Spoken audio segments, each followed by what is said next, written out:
Coming up at 6 on the Piedmont News Station, I'm Carter Coyle in High Point, where we sat down with Mayor Bernita Sims today. Her reaction to folks who want her to resign.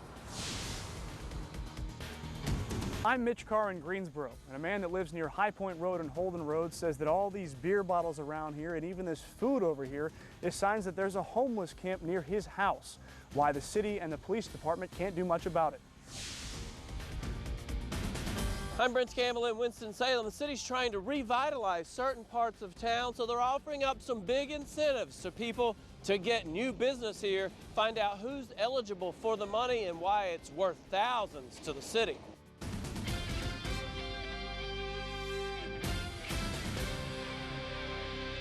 "18 hours in, and these are the signs popping up all across the country. They're signs of the government shutdown and its very real effects on people everywhere. Signs of the frustration from lawmakers not working together to reach some kind of deal.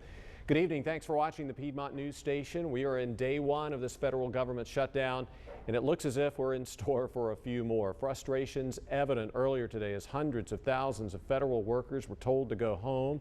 At the World War II Memorial here in Washington, aging warriors moved past barricades into the closed monument. House Republicans say they want to work out differences in a conference committee, an idea Senate Democrats call too little, too late. The two sides still at odds over funding or delaying the Affordable Care Act. My goodness, they won't even sit down and have a discussion about this. They have to break this habit. It is a drag on the economy.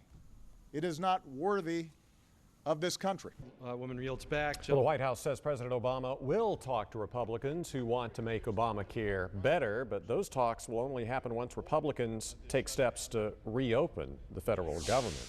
Well, despite the shutdown, members of Congress will still get paid, and of course that's a sore spot for a lot of people. But some lawmakers are working to make it right. You remember Ted Cruz, the Republican senator from Texas who pulled the all-nighter last week to block the Affordable Care Act? Well, he's pledged to donate his entire salary to charity during the shutdown. Another person taking a stand, Attorney General Eric Holder. He says he'll take a pay cut equal to the Justice Department employees who will be affected the most by the shutdown. And with people like Cruz and Holder willing to take cuts, we wanted to know what our local lawmakers were doing. When we asked Congressman Howard Coble's office, it responded Congressman Coble is working and will accept his pay. Keep in mind, he also refuses to take part in the congressional pension program. We also reached out to Congresswoman Virginia Fox. Her office responded she's focused on reopening the federal government and will not be paid until that job is done and the shutdown is resolved. As for our local senators, Senator Kay Hagan's office says she will donate her salary while the government's shut down.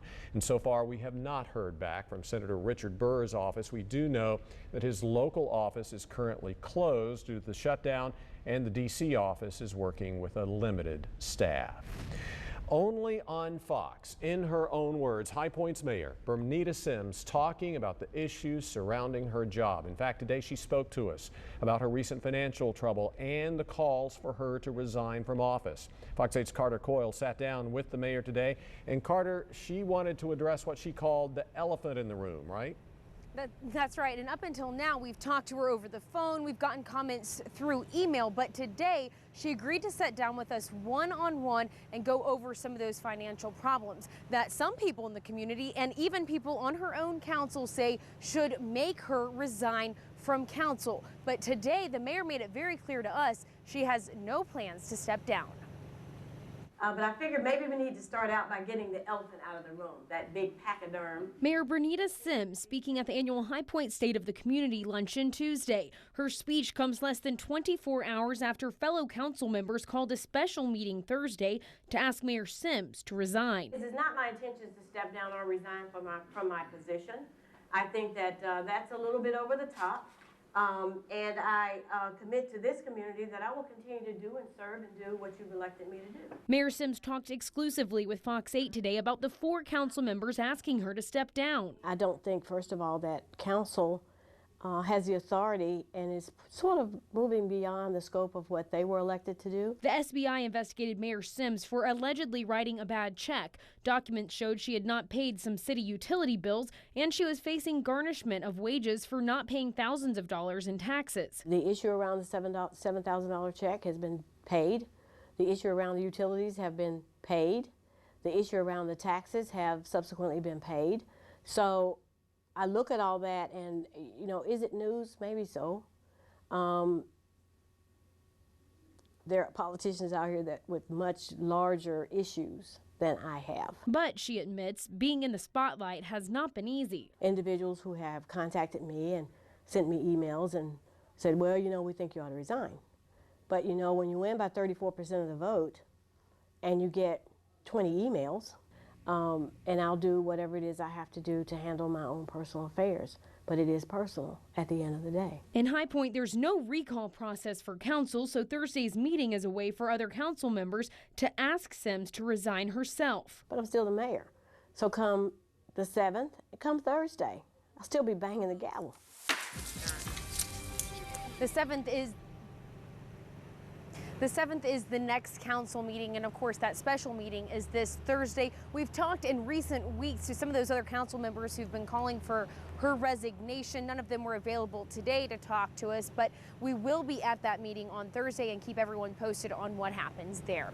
Live here in High Point, Carter Coyle, Fox 8 News. Carter, thank you. New details this evening in a deadly crash outside of South Davidson High School back in April. Investigators have now charged Dre Carter with felony death by motor vehicle. He's also charged with driving left of center along with driving while impaired.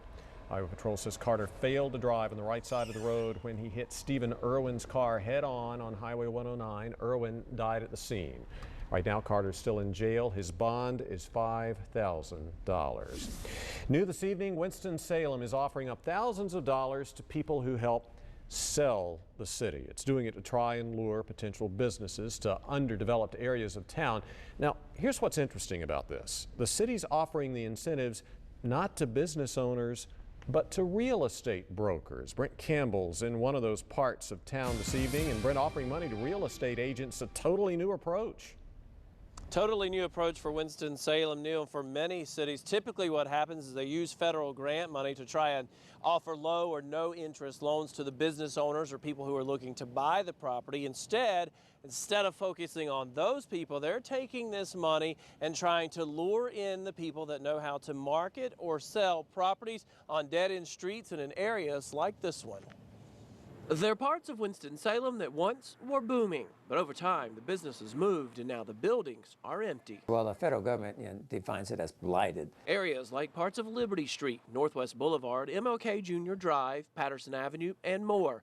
Places with large tracts of unused space. Anytime you have a large unused tract of empty space, it makes further development difficult. And that's why city leaders are turning to the experts. These properties are really valuable to be reused. Commercial real estate agents like Abner Wright. I think they have great potential because you've got properties that are great buy, often great locations, very near the interstates, and for the right user, it brings so many great things at a bargain price. Wright and his company Freeman Real Estate are the first to join the city's new listing service, listing properties in what the city calls neighborhood revitalization strategy areas.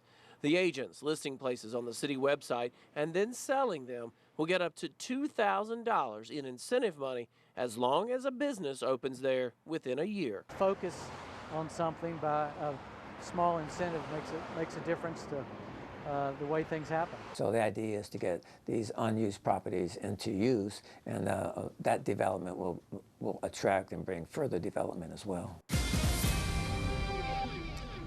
Now the city is using community federal block grant money to pay for all of these incentives, and this is a pilot program right now. It's scheduled to last for about 6 months, then City Council will reevaluate it, see how it's working, and if it is successful, they could expand or extend it. We're live in Winston-Salem tonight. Brent Campbell, Fox 8 News. Thank you, Brent. New at 6, after months of investigating, officers have made 4 arrests in a string of graffiti cases in Burlington. Since November, police have gotten complaints about several businesses and homes being vandalized. But with help from the Alamance County Gang Task Force, they were able to make those arrests. In fact, officers arrested Khalid Gwynn and 3 minors. Gwynn is charged with 18 counts in connection with damage. And as for the 3 minors, there have been 64 charges filed against them in the juvenile court system. Now to a developing story in Greensboro where a man says a group of vagrants, people who move from place to place, is taking over the woods across the street from his house. What's worse, he says, the city of Greensboro and the police department aren't doing enough to stop it from happening. Here's Fox 8's Mitch Carr live near High Point Road and Holden Road with the story. Mitch, the police have been there several times to break up this homeless camp. And this man that you mentioned, Frank Grant, he's the guy that keeps calling him. And they've been by here several times, but even with police intervention, look at everything we've got here. We've got some deodorant.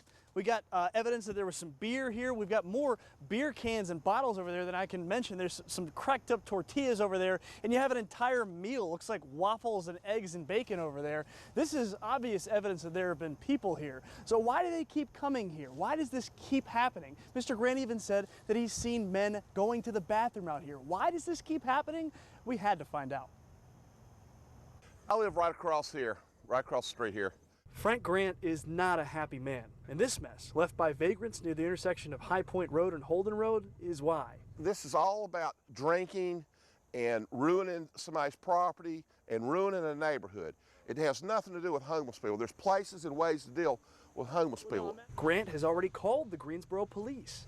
Police were here 3 times yesterday, and they didn't even make the guys leave. He's called the city council. I've had them defecating in my front yard. It's just, this has got to stop. But it hasn't, and this is why. It was like this a couple days ago. Now they've been back. But, I mean, they're sleeping right under a no trespassing sign. This is private property, and the city has to have a letter of intent from the landowner to keep vagrants off the land. And they don't have one. Until they get one, this is going to remain the norm. It's just a never-ending story, and it's got to stop. We don't have to live like this. It's ridiculous. So I think we can all agree that this is a huge mess, but according to the Greensboro Police Department, the fact that this is a big mess isn't any evidence that there is a crime that has taken place here. And without that evidence, there's really nothing that the police can do unless the owner of the property steps in. So there is something that the city can do about the owner of the property. This is Tony Wilkins' district, and he said he's working to get that letter of intent from the property owner so that the police can come onto this land and clear this area out. But until they do that, this is going to be the status quo. Reporting live in Greensboro, Mitch Carr, Fox 8 News. All right, we got some interesting developments in the weather world as we move toward the weekend. This is the weather map at the end of the weekend into early next week, Monday morning. And you notice the front that's coming in on Sunday is slowing down. And notice that L, that could be a tropical system attaching to that. What kind of impact could that have on us? Details on that and more are next. And the countdown is on for the Piedmont's biggest festival of barbecue, with this year's event bringing one of the most famous recording artists in the country to the town. Find out who he is ahead right here on the Piedmont News Station.